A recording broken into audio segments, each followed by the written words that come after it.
Hey, this is Chuck with Metalwani, and I'm talking to James LaBrie. James, how you doing, man? I'm doing great. Thank you very much. Yeah, Awesome. great to be here. Awesome. So first off, I want to congratulate you on the Grammy for The Alien. Three times the charm for you guys, which is Yeah. fantastic.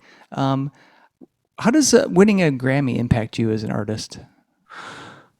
Well, I think it's great to finally get, there's a couple things that go through my mind immediately, and it's, it's great to get the acknowledgement and recognition from the Grammy Academy, right? So Hmm. there's that part of it. And then at the same time that the Grammy is recognizing and acknowledging this kind of music, this kind of musicianship. And I think not that they haven't. I mean, Yeah. there's jazz artists, blues artists, and fusion, and everything you can think of, folk, and that's all going on as well, where those bands rightfully and those artists rightfully are being awarded this type of an award, Yeah. a recognition. So I think it's great for a band like, excuse me, like Dream Theater to have this, because it's not only speaks for this kind of band or who and what we are in our entity, it speaks volumes for many, many other similar bands. Yeah, for sure. I Right. mean, because there's Yeah. not been a lot of progressive bands like Dream Theater that have gotten that kind of recognition. So I Hmm. think I think it's awesome and Hmm. overdue. So For sure. congrats. Yeah. Thank So you. you've got the new solo album, Beautiful Shade of Grey, coming out May Hmm. 20th on Inside Out Music. It's Yes. fantastic. Well, Um, thank you. you know, in prepping to talk with you, I found this interview that you did. I think it was October with the Everyman podcast. Oh Uh, yeah. I really enjoyed the story about how you bumped into Paul, at the airport. Hmm. Decided to You know start what's working funny together. about this is that you're talking about the Everyman podcast. Yeah. I'm doing another podcast with them this evening. Isn't that crazy? That's That's awesome. crazy. Yeah. So I'm going to be on with Justin and Daryl, and they're Yeah. great guys. Yeah. Yeah. That whole thing, man. Oh man, I had some breakfast, and I'm getting all freaking phlegmy here. It's like eggs and cheese. Maybe that's not a good combination. I don't know. Anyway, so yeah, it was crazy because there was a lot going on. First of all, Dream Theater, February 23rd, 2020, we had played our last show in Glasgow before the pandemic hit. Yeah. And the next day I was at the airport in Glasgow, and lo and behold, there comes Paul Logue. Hey, that all rhymes. I'm gonna have to put that into a line. So he comes walking by, and I'm sitting in Starbucks with John Mayung and a couple of the other guys, and Yeah. all of a sudden I hear James, and I look over, and it's Paul Logue, and I'm like, get the hell out of here. And he goes, well, I was at the show. It was a great show, man. And I said, what? Why didn't you reach out to me? He goes, I did. You didn't get back. I said, well, then you got all my old info. So we traded and updated our contact info and all that Right. stuff. And then we talked, and sure enough, that came up. He said, are you hearing about this virus? I said, yeah, Yeah. for sure. And he says, well, what if that impacts us all, and, the whole world, as Mhm. they say, could shut down? And I said, well, then let's, we've been talking about it for 10 years. Let's take that opportunity and do something creative. And that's how the whole, it was a serendipitous meeting, but I think for a Yeah. reason. And then it was the catalyst that got us to starting to write this album together. Yeah. Well, yeah, and in a weird way, the pandemic was, fortuitous for you guys because you did have that time. Yeah, And I'm wow. wondering, That's the first time I've heard the pandemic in a know. positive note. That's I- great though. Way to go, man. No, Yeah. I'm with you all the way. You get- You're optimistic. That's awesome. you got to find the silver linings, man. Yeah. You do. You totally do, for Yeah. sure. So, But yeah, I mean, it put it this way. I mean, I remember saying to my wife, Karen, I was like, oh shit, I'm glad. And it's not like that I wasn't doing anything else during the pandemic. oh, Obviously, yeah, for sure. Dream Theater, we got together, we wrote an album, we recorded, blah, blah, blah, blah. So there were things going on, but the fact that while I was at home and I recorded, I had Chance play drums. So in the other room there, he recorded drums, and then I recorded all my vocals here, and Chance actually engineered and recorded my vocals as well as being the drummer. Blah, blah, blah, blah. But I said to my wife, I go, I said, man, this is, to a certain degree, this has been therapy for me, because it's kept my sanity, it's kept me engaged and away from the inundation of being inundated of Yeah. freaking pandemic news. Right. And one of the things I said to Paul, which I thought was crucial, especially when you're doing something during these times. I said, none of my lyrics are going to reflect anything that's going on in the world right now, primarily the pandemic. No, Yeah. there's a lot of other things to talk about, just simply being a human being. And that's why I came up with the title Beautiful Shade of Gray, which is, to me, it is, it epitomizes who and what we are as a human being. There's a beautiful side of being a human being,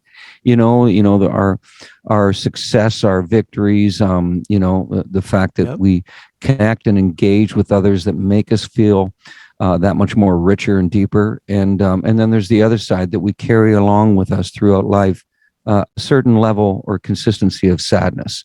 Yeah. And whether it's because we all question at night when it's dark and we're laying there in bed thinking about, our mortality and what's the reasons for this, and where does it go from here? Because no one has the definitive answer. Not even somebody like Richard Dawkins, who I admire, and I think he's freaking a brilliant man. And, but nobody on this planet can definitively say that, yes, when you die, you go and you do this, right. Even people with near-death experiences, and I think that's fascinating to look into that. And man, am I ever rambling on here. But anyways, it all steers back to, that I think it was great that Paul and I did meet in Glasgow, and that we were able to do something that we both absolutely are passionate about and we love. And I'm really proud and happy with the way that this album turned out. Yeah, Beautiful Shade of Gray is very nuanced album. So I think like when you're talking about the title, it does capture that because the music is nuanced. It's all these different subtleties mixed into every song. It's not the same song every place. Even though you did dial it back, I feel like your earlier solo work was more upfront. It was metal, and it was for sure. And this is like way a different side of you, I think, which is awesome. I'm curious. I did that on purpose, Well, it's good. I did, like, first of all, all the albums, the previous solo albums that I've written with Matt Guillory I'm extremely proud of. I think they're fantastic albums. I do. And I know a lot of the fans around the world have all voiced that opinion, saying, we absolutely love what you do. And Matt, I'm proud of what we've written together. And Matt Guillory is an amazing musician, extremely talented, no doubt about it. And so are the rest of the guys: Peter Wildur, Ray Riendo on bass, and Marcos Foley, who I also brought into this album because I just thought, who else do I want to get? Well, not really anyone else. I know Marco will really, rise to the occasion. And I've always said, when you hear a guitar player, as amazing as they are on electric guitar, what really separates the men from the boys is when you hear them play on acoustic, and they have to solo because it's naked, it's stripped down, which this whole album is. It's like when you lay back and you rely on the organics of music, which is why I was madly and wildly influenced and inspired by classic rock. Is because if you think about those bands, and mainly when I say that, I'm talking about Zeppelin, I'm talking about Deep Purple and Queen and Aerosmith and all the, like, these bands were just like, here, it's raw and ready, and here we go, and this is who we are, and take it or leave it. Yeah. And it was brilliant. It was brilliant. And so I knew that I needed to do something, or I wanted to do something completely different. And when I mentioned to Paul and we bumped into each other, I said, I'm actually thinking about doing something very scaled back. Initially, it was just going to be acoustic guitar and vocals. And then I said to Paul, we're going to overstay our welcome with this. I said, you can only sit around a campfire for so long and listen to somebody strum an acoustic and sing to it. Right.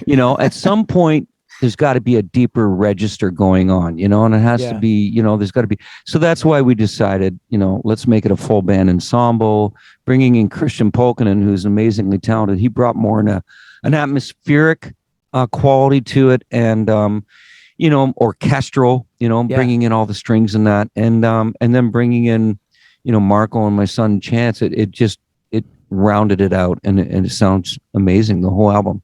Yeah. It's very cool, and like I said, a different side of you that I think fans will enjoy. I did notice a theme in a couple of songs, Sunset Ruin and Hit Me Like a Brick, of resilience. It sounded like, and that's what I love about your lyrics is, and you can kind of interpret them the way you want to, but that's what I got out of that, is that these are songs about being resilient in the face of, adversity or, and so I was curious, as an artist, you're in a challenging career path, Sure. how do you stay resilient? Well, I got reptilian skin. That's what I have. Shit, man. Fucking internet these days is toxic. It's freaking horrible. Yeah. But anyways, no, you know what? I think really what it comes down to, if we were all very true to ourselves and we all listen to our inner voice more often, and realize that, you know what, we're all unique, we're all individual, but at the same time, it's we're all very similar.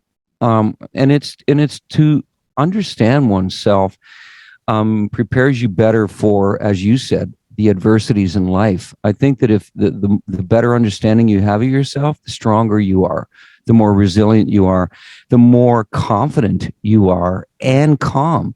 And I think that comes with, the longer we live, I think everyone should evolve into that place of tranquility, so to speak. And so when I'm writing, I'm very observant. I think, I've always said comedians, the best of comedians are people watchers, and they're incredible at that craft. They know, and they can pick up on the slightest little, body language, or, just like what you were saying earlier. And I'm glad you picked up on that, because I've always said about this album, there's all these inflections and nuances going on in this album, and all these little subtleties, and that's what makes it that much more profound. And if you can pick up on those, which I have to give credit to Linus Corneliuson, and he was amazing. He mixed the album. And, when he talked to me, he says, I'm a huge fan of you, James. I've been listening to you since I was a kid. And I said, thank you very much for making me feel like the ancient mountains. But I said, no, that's all great. That's great. And he said, I know exactly, first of all, he said, I love the music on this album, and I can't wait to get in there and show you. And that's what he did. He created such a beautiful, produced, sonically, very vibrant album. And but just to answer your question and try and finish it, is that when I it's things that I observe, or it's documentaries that I've watched, or books that I've read that give me that palette, so to speak, that I can go and then I can pen some words that I feel not only myself, but most people around the world are going to go, I completely relate to that, or I've gone through that, because I do. I think that we all experience a lot of the same experiences, in life, and it's how we go about them, or what do we learn from it, and do we become stronger because of it? And so Sunset Room, to be honest with you, is about my brother who passed away from pancreatic cancer in 2016. Oh, wow. So him and his wife, who had been together since high school, they're high school sweethearts, wow. I think like the rest of us, and most of us, we go, we got our whole life to be together. And when we get old and that, and we're just going to go and live somewhere that we love, and we can just watch the sunsets. Well, no. And that's what I thought, I went, wow, they never will experience that. So that's how I came up with the title, and then the wording to Sunset Room, Oh, wow. Hit Me Like a Brick is a lot of us go through life and we go, where is that someone, where is that person that I could really connect with, and they would appreciate me for all my idiosyncrasies or oddities, or because we all have it. Come on, man. I mean, get out of town, man. The human beings are freaking strange. we totally are, man. But at the same time, we're beautiful, right? Yeah. So Hit Me Like a Brick was just kind of like this guy that's just like twirling in the wind going, bullshit, there's nobody out there. And then all of a sudden, bang, there she is, or there he is, depending on where you're coming from. And that's fine, to each his own. But, and all of a sudden going, wait a minute, there is something more, right. In life. And now I get it. That connection with someone makes you whole. That's it. Yeah. That's the Awesome. simplicity of it. Yeah. Awesome. I also like that you did a fantastic cover of Ramble On Oh yeah. by Zeppelin, and yeah, I knew you were a big Zeppelin fan, and Oh I'm man. wondering, what Huge. and maybe this is an incredibly hard question to answer, but what's your favorite Zeppelin album and why? Oh well, no, I can't do that. That's cruel for you to put me there. It's 1, 2, 3. 1, 2, 3. Look, seriously, Zeppelin 1, 2, 3. And you know what? Here's the way that I look at it. The way that I look at it is these guys came out in 1968 with Zeppelin 1. And then 11 years later, the last album, In Through the Outdoor. So you think about their catalog, you think about what they created in 11 years. That is phenomenal. And I've always said that if these guys came out today, this band they would blow the doors off of anyone and everyone in this on this planet. Because if you look at the guys, respectively, each guy in their instrument was the best of the best. I mean, Robert Plant, one of the greatest voices in rock and roll. John Paul Jones, incredible bass player, very musical, keyboard player, organ, all that stuff. And then you got John Bonham, one of the greatest drummers that ever freaking graced this planet. And then on top of all that, you got Jimmy Page, writer, producer, and mixer. Like, what? What the hell's going on? And these four guys met on this island called the United Kingdom. Give me a freaking break. And so to me, when I remember as a kid growing up and listening to Zeppelin, I was just like, what the hell? Even at a young, tender age, just going, wow. Like being at school. And I remember being in so I would have been like, grade 5, grade 6. And I couldn't wait to get home, get into my bedroom and play some Zeppelin songs, or Deep Purple or Queen, and stuff like that, because these bands were phenomenal and everything was fresh back there.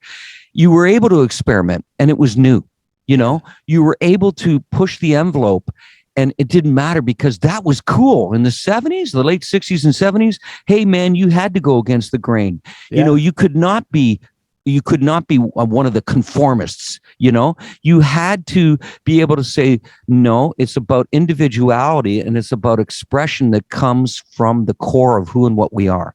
That's what made those guys who they are. And that's why there's nobody else like that decade. I would say from 1968 to 1970, and let's face it, I know that disco came out and that shit, but there were amazing artists that were going on, Pink Floyd, Rush, Genesis. Yeah, what? Give me a break. There were so many bands to think about, like even the fucking Doobie Brothers and Steely Dan and all this shit. Like, I mean, what is going on here? There were so many incredible artists out there, And so when it's funny because let's get back to the cover of Ramble On, and that's one of my favorite songs. That is one of my favorite songs. We got Celebration Day, Tangerine, the list goes on and on. But the original song that I wanted to do for a cover was That's the Way. That's the way it ought to be. Don't you know that? And I love that freaking song. And so I said to the guys, I go, well, I want to do this. And they're all like, oh yeah, man, freaking, that's an awesome tune. And Paul came back to me one day and he goes, I remember listening to an interview that you did and you said one of your favorite songs was Ramble On. I think that would be killer if we could do that. And I said, you know what? Maybe I should. Like, why don't we? And maybe we can save That's the Way for another time, another place that we can just do a cover of it and just have fun with it, Right. And so that's how it came about that we went on to do Ramble On. And, and I said, we got to stay true to form on this. Like, you cannot bastardize a Zeppelin song, or that's the end of your career. Right. So, I said, if we're going to do this, let's pay complete homage to who and what they were. It will still be us because no one can sound like Zeppelin. I don't give a shit who you are and how immensely talented you are. Nobody is going to cop it to the T, and it's just about you paying your respects to one of the greatest bands in the world.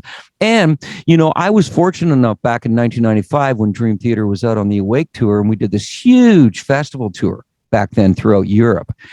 And it was Page and Plant and they were on it. Well as it was a freaking crazy, crazy festival tour. It was Page and Plant, who was it? Joe Cocker, Black Crowes, Elton John, Rod Stewart, Sheryl Crow, and the list went on, and we're like, holy crap. Freaking how bizarre and eclectic is this? But that's cool because this is truly, and then Dream Theater, let's throw in this progressive freaking crazy shit. And it was like, it was amazing because it really was the full celebration of every kind of music you can think of was going on there. And I remember bumping into Robert Plant and Jimmy Page off and on during that tour. You know, it was funny. It was great. And one of the days I was sitting in the bar, and I don't drink when I'm on the road, but I was just sitting there, you know, and having a soda water or something like that, you know. And all of a sudden Robert Plant comes out to me. He goes, hey man, yeah, I was watching you guys the other day. You guys sounded really cool, man. He goes, hey, by the way, Mike, do you have a cigarette? And I went, oh, fuck. I said, no, Robert, I don't smoke. He says, good on you. Good on you. And then he moved on. You know, that's my horrible freaking English accent, by the way. But anyways, and then he moved on. Then he came up to me once in a while, like throughout the tour, and Jimmy Page as well. Hey man, how you doing? And these guys were so cool. And I'm looking at these guys going, these guys are icons. Like these guys are legends. Even back then, they were already legends. Oh, hell freaking huge. And I just remember looking at these guys, and you know what I've always said this, the coolest thing I think anybody can be is real and down to earth. And these guys were freaking totally cool. They were down to earth. I think they had Ringo Starr's son playing drums for them at the time. And what a phenomenal drummer. Holy shit. And then they had all those, what the hell were they called? You know, he had all these like vocal and percussionist background. Freaking, what was it? Because they were out in the fields every day smoking, you know, those big, those smoke shop things where they're smoking the big long tubes. What's that called? The hookah? Yeah. They're all out there smoking. Not Robert and Jimmy, right? But they're accompanying bandmates. Yeah. And it was so cool. They were just like laid back. Hey, just man, chilling. What's up? You know, you walk by like these guys are just living life. Who cares? They're on stage an hour later and they're freaking kicking ass. And That's it's like, awesome. What? This is crazy, man. But that is pure rock and roll. That is awesome. That, you know, and that gets around to just, you know, that era was so instrumental and so inspirational to me, man. And it really created who and what I became and wanted to become. That's awesome. Yeah. Great cover. So James, I just got first, let me thank you so much for talking with me and folks from Metalwani. You kind of rambled on a little bit too much there, buddy. No, you're fantastic, man. But I've got one last question. Yeah. So it can be slightly controversial, but you know, most people enjoy it. Mm-hmm. And that is pineapple or no pineapple on pizza? Oh man, totally. Yeah. I put pineapple all over it, man. Oh man. Yeah, for sure. Well, you know, you do the Hawaiian, right? It's called the Hawaiian, isn't it? Yeah, Pizza? Yeah, man. I'm all about that. I'm totally. But here's the crazy thing about that. The irony is that I don't like pineapple with anything else, but which is kind of in the same realm as the Hawaiian pizza because it has ham on it. Yeah. So I like at Easter, which Easter's coming up. I like the spiral ham with pineapple on it. For sure. That's right to accompany it. So that's what I do. And that's probably the only time I have ham is whether I'm having a Hawaiian pizza or it's Easter. Otherwise, no, but I don't. Excuse me, I don't have it any other time of the year. It's freaking bizarre. Unless I'm getting, like I said, a slice. Right. Yeah. But awesome. Yeah, that's me. Why? What about you? You know, I am not a pine. So, you know, it sounds like you like sweet and savory, but me, you know, pizza just has to be, I'm not a sweet more and savory salty guy. Yeah. Just keep it. Yeah. Pineapple. Are you I like meat pineapple. Lover? Yeah. You're the meat lover's pizza. Well, you know, quite honestly, I like a margarita, you know, where you just got, you know, kind of traditional. That's always a sure thing. Yeah. For sure. Now, do you like your pizza well done or just regular? You know, mine has to be crispy. Yeah. I was going to say, like, not super doughy and definitely not the dough raw. If it's raw. Right. Oh my God. No, man. You can get sick from that, eh? Well, yeah. You can get really freaking like, that's not good for you. Yeah, it's just nasty. People eating that. I did that one night when I was intoxicated. I couldn't wait and I just started eating. And holy shit, man, did I ever pay the price? That's just freaking horrible. That is not good. You don't need details. There you go, man. That could be tips from James. Don't. Do not eat a ball of dough. It's not good for you, man. Good. Oh my God. Oh, Yep. awesome. Anyways, there you go. All right, James. Okay. Thank you so much. Okay, man. It was Appreciate great. the time. All right. Yeah. Take care and hope to see you on at one of the shows. Yeah, for sure. Okay, All cool, man. See Okay. you, man. See you. Bye.